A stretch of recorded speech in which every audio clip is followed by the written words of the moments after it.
We don't know exactly when it was built, but late 12th or early 13th century. So it's over 800 years old. 即係又係另一個嚟嘅。 Now, when I say that it's over 800 years old, that's only 1/3 of it. Because throughout the ages, the state church has been rebuilt many times. So when it was going to be moved here to the museum, only 1/3 of the original material was brought down here. So everything you see from the outside was built new in 1885 when it was rebuilt. So all the original material is in the inside, except for the carvings around the inner door. That is also original. And when the church was rebuilt here, it was in the Norwegian National Romantic era, which means that a lot of the things that were taken from the past were often idealized and showed off as maybe a bit more beautiful than it originally was. Now, we don't actually know what this church looked like from the outside originally, and so when they rebuilt it here, they had to make a decision as to what it should look like. And it was modeled after the Bilibala state church in the western part of the country, which was considered the most beautiful state church in Norway. But the truth is that most state churches were a lot simpler looking than this is. So, as I said, we don't know. It might have looked exactly like this by chance, but probably it was a little bit simpler. 即係好似大阪城同呢個， have a look at what it might have looked like. 即係好似大阪城同呢個青州城咁啦。即係你唔知道個 original 會係點，咁於是你就將佢 copy 咗當時嘅 style， 咁就當係嗰個 style。但嗱內籠就好明顯唔同啦，係咯。哇！啲木好香啊！啲木好香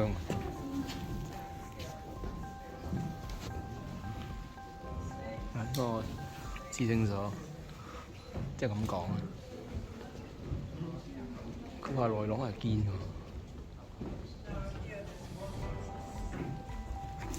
同埋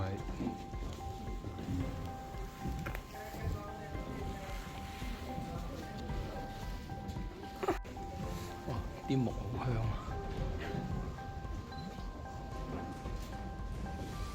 同埋佢個至聖所都有少少唔同，嗰個比較隱蔽，呢個就比較開揚，咁弧形咁樣上。Imagine something that looks like this from the outside. But as I said, most state churches have been simpler looking. So then the question is, what is it that makes a state church a state church? It's not what it looks like. And any church that is built with a state construction is a state church. Now, what is the state? The state are these big pillars here. So there are 8 freestanding in the ship, and then there's also one in each corner of the walls. And these staves are what is keeping the entire structure up. The walls carry no weight at all and can be easily removed without damaging the structure. And as you can see, there's quite a high ceiling here that's quite heavy. And further up we have more smaller pillars. We have these St. Andrew's crosses, which are very nicely decorated, but they are also an essential part of the structure. And it's said that if you remove any of the small parts up here, then you can destabilize the entire structure. Now, if you look on the top of the staves and the pillars, you can see that there are some faces up there. We don't know exactly who they are or why they are there. One theory is that they are the disciples of Jesus, because there are 12 of them. But if you look at their faces, you can see that they don't look so saintly. They look as if they're angry or in pain or as if they're afraid. So a different theory is that they are sinners who are there to scare people into leading good Christian lives. And we do know that the state church builders were inspired by the stone churches further down in Europe, and there you usually have sinners on the outside to make an impression on people, but here they have been moved inside. State construction is the oldest known way of building wooden houses we have in Norway. We don't know exactly when they started building houses like this, but at least 2,000 years ago. And how they did it at first was they dug the stakes into the ground to keep them standing. But if you put dead wood in moist ground, it will start to rot quite quickly, so the houses wouldn't last very long. But what they started doing in Norway in the 11th century was to build a stone foundation and then make a sort of frame on top of that stone foundation and then lock the staves into that frame to keep them standing. And that is why so many stave churches lasted for so long. Originally there was at least 1,200 stave churches in Norway, probably more. Today there are only 27 left. Most of them have disappeared simply because they wanted a new church, a bigger church, and they didn't see the value of taking care of the old church, so they were just torn down to make way for the new church. And this church was also supposed to just be torn down because it was a national movement that started in the 19th century that said, no, we need to take care of our old history and culture. This church was saved and put up here. As I mentioned, it has been rebuilt a lot throughout the centuries, but it was originally a Catholic church, because Norway was a Catholic country in the Middle Ages.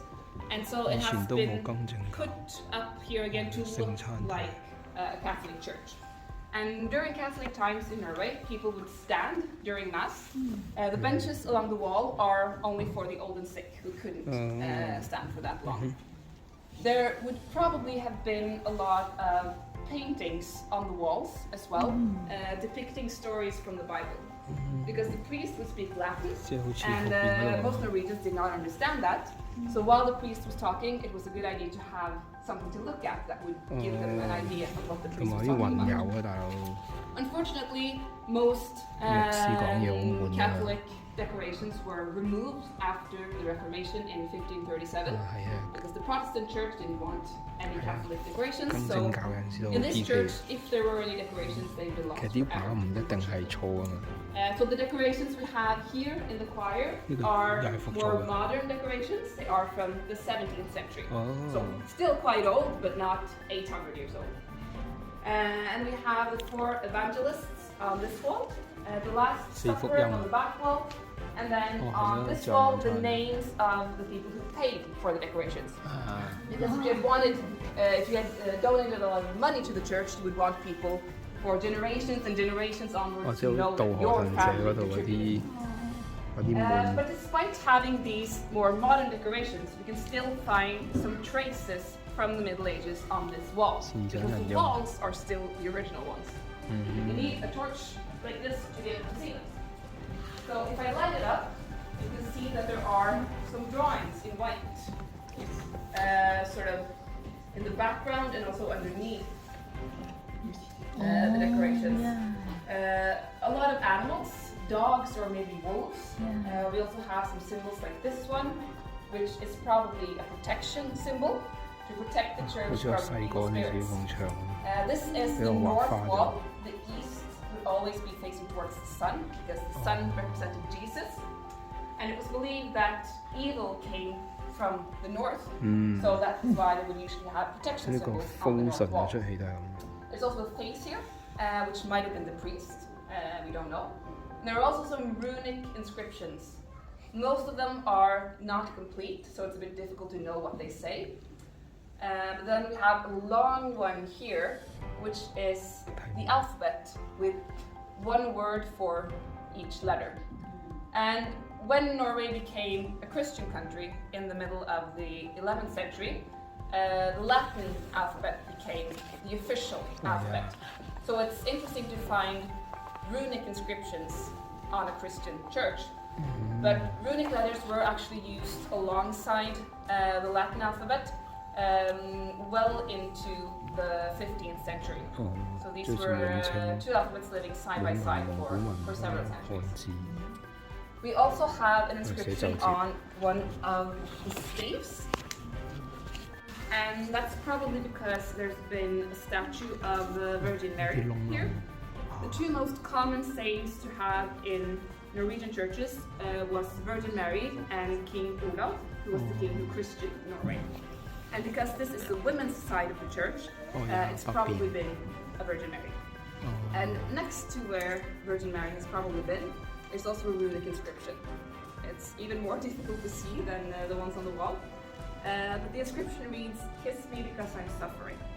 So that it's probably an invitation for people to worship the Virgin Mary. So as I said, this is the women's side of the church. And as I mentioned over there, it's also the evil side of the church. Evil spirits came from the north.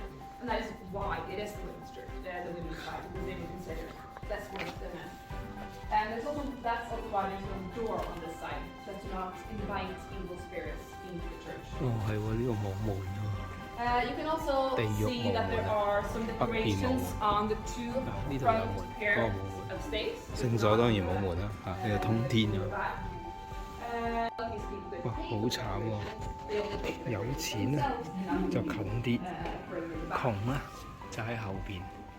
而家就奉獻都唔會show 你奉獻幾多錢啦，就懶係公平啦。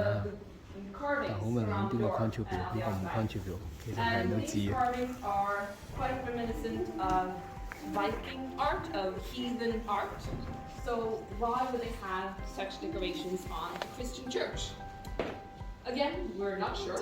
There are many things that are a mystery to us, but we have two theories. One theory is that this is simply how they knew to decorate, so they just continued decorating the way they knew how. Another theory is that the church used these types of decorations on purpose to make the church seem more familiar to people. Because even though Norway was officially a Christian country from 1030, that didn't mean everyone suddenly became Christian that year. So a lot of people needed a lot of persuasion to join the church. So how do these decorations was maybe one of many ways for the church to make people to accept them.